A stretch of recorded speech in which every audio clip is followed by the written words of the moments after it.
3 Perang Besar antara Belanda dan Indonesia. Sahabat YouTube Mungkin Channel, perlu kita ketahui, sejarah menyebut jika Belanda pernah menjajah bangsa Indonesia selama 350 tahun. Dalam perjalanannya, sudah tentu banyak perlawanan dan perang besar yang dilakukan rakyat Nusantara. Tak jarang, perlawanan itu menyusahkan pihak Belanda. Berikut adalah 3 perlawanan besar di Indonesia kala menghadapi Belanda. Yang ke-1, Perang Jawa. Baik sahabat Mungkin Channel, seperti yang disebutkan barusan oleh saya bahwa yang pertama adalah Perang Jawa. Perang Jawa adalah salah satu perang besar yang terjadi selama 5 tahun yang dimulai pada 1825 hingga 1830. Perang ini menjadi titik awal kolonialisme di Pulau Jawa. Tokoh yang paling terkenal dalam perang ini adalah Pangeran Diponegoro. Ia memimpin perang ini dan dianggap sukses membakar semangat perjuangan masyarakat. Perang Jawa dipicu karena datangnya Belanda di wilayah Jawa yang mengubah banyak permasalahan, termasuk sosial dan politik. Apalagi, Belanda mampu merayu pihak Kesultanan Yogyakarta hingga menimbulkan kemerosotan moral di dalam keraton. Dalam pertempuran itu disebutkan 200.000 masyarakat Jawa harus meregang nyawa. Sementara, 1/4 dari tanah Jawa mengalami kerusakan sangat parah. Kerugian tidak hanya dialami pihak Indonesia, namun juga dari pihak lawan yakni Belanda. Pemerintah Belanda harus menggelontorkan dana hingga 20 juta gulden untuk membiayai perang ini. Hal itu menyebabkan kerugian hebat dan cukup menyusahkan para petinggi negara tersebut. Setelah mengalami 5 tahun pertempuran, Pangeran Diponegoro akhirnya mau menyerahkan diri pada tanggal 28 Maret tahun 1930. Keputusan itu ia buat karena pasukannya mendapat tekanan dan dijepit di Magelang oleh Jenderal de Kock. Selanjutnya yang kedua, Perang Aceh. Sahabat Mungkin Channel yang kedua yaitu Perang Aceh.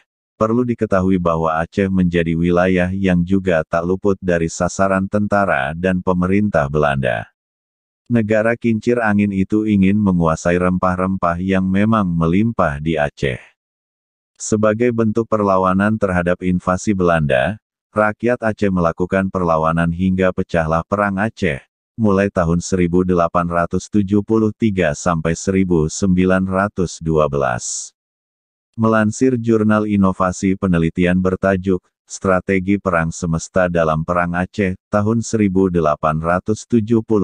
sampai tahun 1912 disebutkan bahwa perang ini menjadi perang yang paling lama dialami Belanda.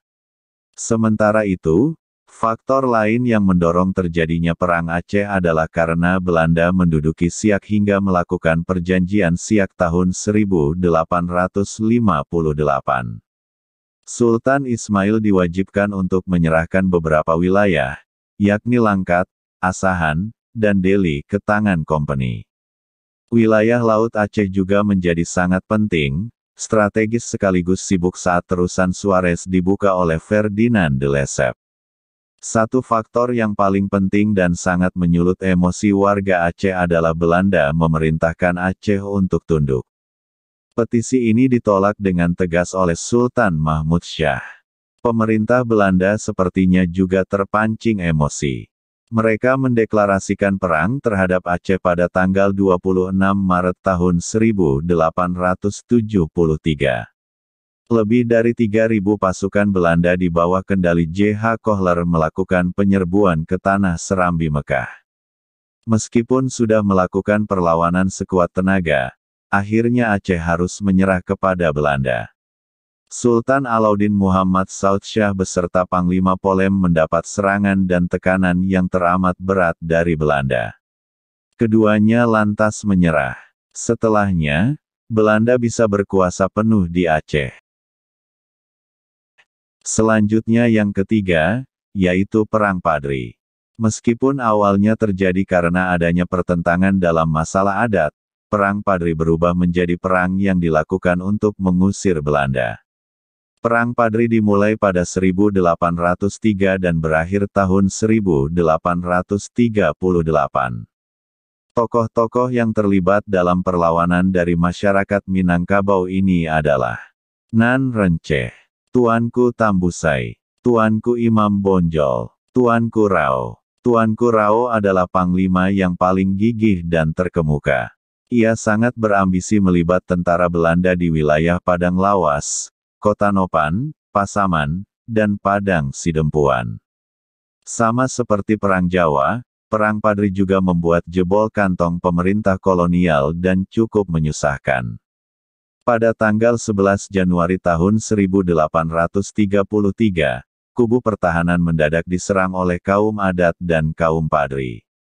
Peristiwa itu menewaskan lebih dari 190 tentara Belanda, dan ada juga yang dari pihak pribumi.